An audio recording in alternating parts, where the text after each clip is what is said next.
Hello guys, ഇന്ന് ഞാനിവിടെ അയിലടയാണ് ഉണ്ടാക്കാൻ പോകുന്നത്. എനിക്കുള്ള അയിലയാണ് ഇത് ക്ലീൻ ചെയ്ത് വെച്ചേക്കണേ. അതിലേക്ക് 1.5 സ്പൂണ് കാശ്മീരി മുളക് പൊടി, 1 സ്പൂണ് എരിവ് മുളക് പൊടി,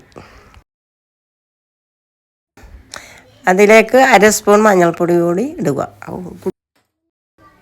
ഇഞ്ചി വെളുത്തുള്ളി ചതച്ചത് 1 സ്പൂൺ, 1/4 സ്പൂണ് കുരുമുളക് പൊടി, അതിലേക്ക് 1/4 സ്പൂൺ ഗരം മസാലപ്പൊടി, പാകത്തിന് ഉപ്പ്, 1/4 സ്പൂണ് വിനാഗിരി അതായത് സുർക്ക.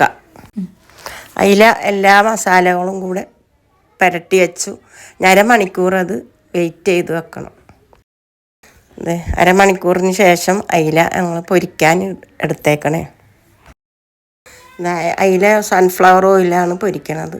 പൊരിച്ചിട്ട് കാണിക്കാം. അയില പൊരിച്ചത് പിച്ച് ഇത് പാത്രത്തിലാക്കി മുള്ളെല്ലാം കളഞ്ഞ് ഇനി ഇതിലേക്ക് വേണ്ട മസാലകൾ ചേർത്ത് നമ്മളിതൊന്ന് വഴറ്റിയെടുക്കും. അതിലേക്ക് 4 സവാള, 4 പച്ചമുളക്, ഒരു വലിയ കഷ്ണം ഇഞ്ചി, 4-5 അല്ലി വെളുത്തുള്ളി ചെറുതാക്കി അരിഞ്ഞത്. ഇനി ഇതിലേക്ക് കുറച്ച് ഇഞ്ചി വെളുത്തുള്ളി പേസ്റ്റ് ഞാൻ ഇടും. അതെല്ലാം കൂടെയാണ് ഇങ്ങനെ ഒന്ന് കൈ കൊണ്ട് ഇളക്കി അടുപ്പിൽ വെച്ച് ഒന്നും ഇങ്ങോട്ട് വഴറ്റിയെടുക്കും. ഇത് ചട്ടി അടുപ്പത്ത് വെച്ച് സൺഫ്ലവർ ഓയിൽ ഒഴിച്ച് അതിലേക്ക് കുറച്ച് ഇഞ്ചി ഇട്ട്, ആദ്യം ഇഞ്ചി ഇട്ട്, പിന്നെ വെളുത്തുള്ളി ഇട്ട്, അതിലേക്ക് 4 പച്ചമുളക് അരിഞ്ഞതിട്ട് ഇനി ഒന്ന് ചൂടായതിന് ശേഷം അതിലേക്ക് സവാള ഇടണം. അതിലേക്ക് ഒരു തണ്ട് വേപ്പില ചെറുതാക്കി ഇടുക. അങ്ങനെയല്ലേ. ഇനി നേരത്തെ അരിഞ്ഞു വെച്ച സവാള അതിലേക്ക് ചേർത്തുക. ഇതെല്ലാം കൂടെ നന്നായിട്ട് ഇളക്കി ഒന്ന് വഴറ്റി വരുമ്പോൾ നമ്മൾ 2 മണിയല്ല, ഒരു 1/4 സ്പൂണോളം പെരുംജീരകം അതിലേക്ക് ഇടുക.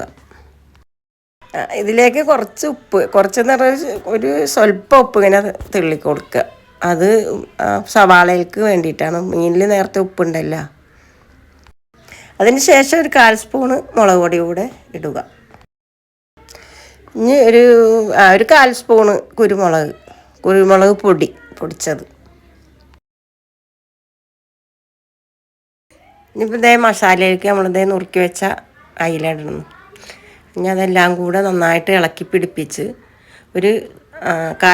ഒരു സ്പൂണ് ഗരം മസാലപ്പൊടി ഇടണം. ഇനി ഇത് നന്നായിട്ട് നമ്മൾ ഇളക്കി അതിൽ യോജിപ്പിക്കുക. എന്നിട്ട് ഇത് മാറ്റി വെച്ചിട്ട് നമ്മൾ അരിപ്പൊടി കിണ്ടിയിട്ട് നന്നായിട്ട് കുഴക്കണം. അരിപ്പൊടി പത്തിരിക്ക് നമ്മൾ അരിപ്പത്തിരിക്ക് കുഴക്കും പോലെ കുഴച്ചെടുത്തിട്ട് പരത്തിയിട്ട് ചെറുതാക്കി വട്ടാക്കിയിട്ട് അതിലിത് നിറച്ച് പുഴുങ്ങിയെടുക്കുക. അയിലൻ്റെ മസാല റെഡി ആയിട്ടുണ്ട്. ഇനി അയില അട ഉണ്ടാക്കുന്നത് കാണിക്കാം.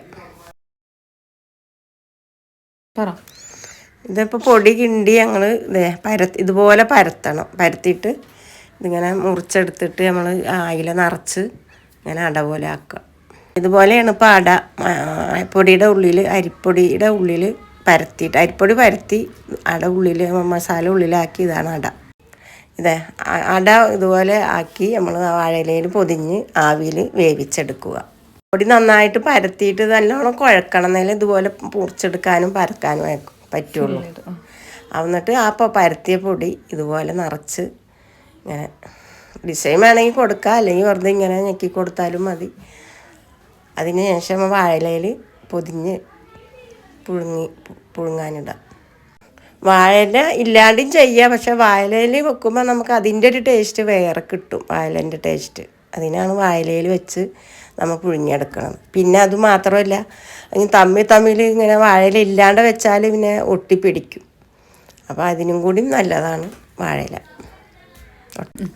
അതിൽ ബാക്കി വന്ന പൊടിയിൽ ഞാൻ ശർക്കരയും തേങ്ങയും വെച്ചൊരു അടയുണ്ടാക്കി. അപ്പം മധുരമായി എരിവുമായി. നല്ല ചൂട് ചായക്ക് നമുക്ക് ആർക്കും കഴിക്കാൻ ഉണ്ടാക്കാം. ഇതെല്ലാവരും ഉണ്ടാക്കി നോക്കുക. അത് കണ്ട് ഇഷ്ടപ്പെട്ട എല്ലാവരും സബ്സ്ക്രൈബ് ചെയ്യുക, ഷെയർ ചെയ്യുക, ലൈക്ക് ചെയ്യുക. അപ്പോൾ നമുക്ക് അടുത്ത വീഡിയോയിൽ കാണാം. അപ്പോൾ ബൈ.